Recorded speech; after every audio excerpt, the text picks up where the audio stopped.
Farm house पर 3 दिन का अपने अपने राम कराना है। 4 साल से बड़ा दुखी था, अब जाकर शांति मिली है।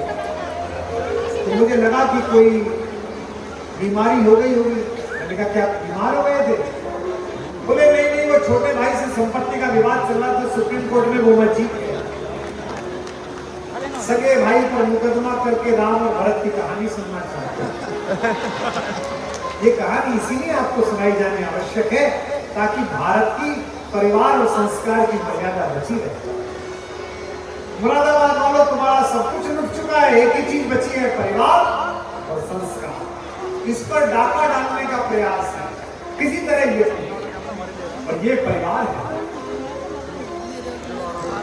राज्याभिषेक के अगले दिन राम जी सुबह सुबह महर्षि वशिष्ठ के पैर छूने के लिए गए।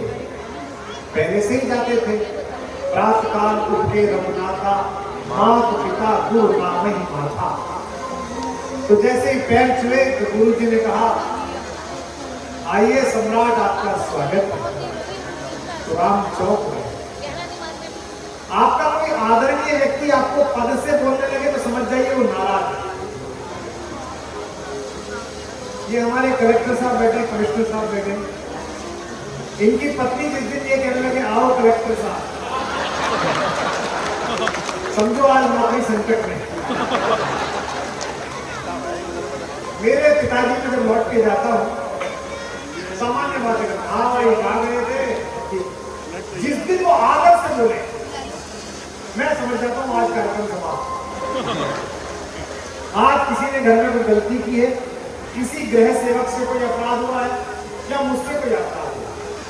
मैं गया शाम को कार्यक्रम करके गया, पैर छुए, आइए महाकवि को हम तो वशिष्ठ कह रहे आओ सम्राट। राम जी ने कहा ये क्या कर रहे हैं? आपने मुझे जीवन भर बेटा कहा, तात कहा, लाल कहा, राघव कहा, राम कहा, रघुवीर कहा, सम्राट। वशिष्ठ जी ने कहा भाई अब तुम राजा हो गए। राम जी ने कहा यह संभव नहीं है।